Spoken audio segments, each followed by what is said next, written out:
अस्सलाम वालेकुम अम्मी, कैसी हो? वालेकुम अस्सलाम बेटा, ठीक हूँ बेटा, तुम कैसे हो? अम्मी आज ऑफिस में इतना काम था कि मैं थक गई हूँ। अम्मी भाभी कहाँ है, दिखाई नहीं देती। अरे बेटा वो तो सदा सोती ही रहती है। जब भी मैं ऑफिस से आती हूँ तो भाभी दिखाई नहीं देती। इतना थकी हुई होती हूँ कि एक गिलास पानी को भी नहीं पूछती। ना वक्त पर खाना मिलता है, ना धुला धुलाया कपड़ा मिलता है। ओहो, अभी तो मुझे शॉपिंग के लिए भी जाना है। मेरे कपड़े में प्रेस भी नहीं है, अभी मैं क्या पहनूंगी। और मेरे ससुराल वाले भी आने वाले हैं। घर का सारा सामान बिखरा पड़ा है, वो लोग देखेंगे तो क्या सोचेंगे। अम्मी इसे आप बहू बनाकर लाई हो या मालकिन बनाकर लाई हो? कहती है माँ के कपड़े और अपने कपड़े खुद ही धोया करो। अम्मी आखिर इसको किस बात का गुरूर है? अम्मी आपने तो इसको सर पे चढ़ा रखा है, देखना एक दिन बहुत पछताओगी। ठीक है बेटी, अभी मैं उस चुड़ैल की खबर लेती हूँ कि वो मेरी बेटी को इतना तकलीफ देती है। उसने समझ क्या रखा है अपने आप को। अरे वो चुड़ैल इधर आओ।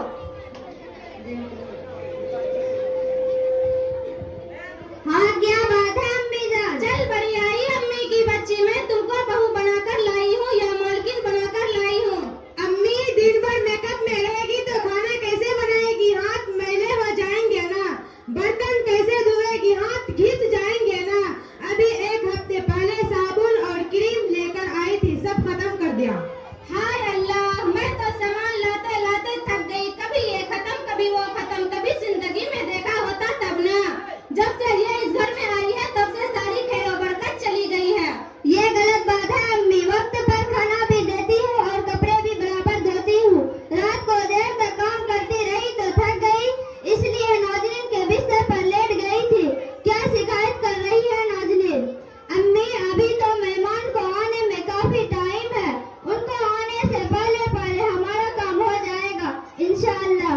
ज्यादा काम रहा तो अम्मी आप लोग को हाथ बटा देना चाहिए। अकेली मैं कितना काम कर सकती हूँ। और रही बात साबुन क्रीम की, आपका बेटा खुद ही कहता है कि जरा बंधन के रहा करो।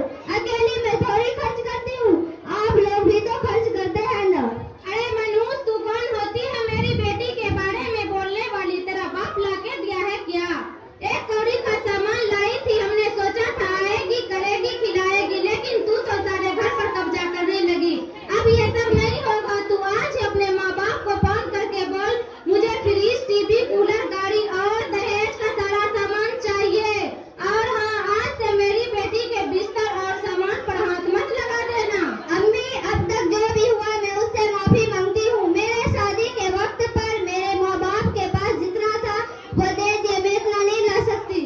अरे कलमुही, अगर 1 महीने के अंदर कोई सामान नहीं आया तो देखना मैं तुम्हारे साथ क्या करती हूँ। अच्छा आने दे मेरे बेटे को, आज ही तुम्हें घर से निकलवा देती हूँ। चल भाग यहाँ से। हाय लो, मैं मर गई। क्या बात है अम्मी जान? अब्दुल्ला, अपनी बीवी को समझा दो, अगर इस घर में रहना है तो अपने मुंह को संभाल कर रखे। अम्मी इतना सब कुछ करने के बावजूद भी ये हाल है। बेटा अब्दुल्ला, खैरियत क्या पूछते हो? अब तो बहू की नौकरी भी करनी पड़ेगी। बीवी को बोलो कि वो अपने घर वाले को फोन करके बोले दहेज का सारा सामान पहुंचाए, वरना अपनी बेटी को वापस ले जाए। अम्मी इतनी सब कुछ करने के बावजूद भी यही हाल है। क्या बहू इसलिए होती है कोई बैठने के लिए कहे तो वो बैठ जाए, कोई खड़े होने के लिए कहे तो वो खड़े हो जाए, कोई लेटने के लिए कहे तो वो लेट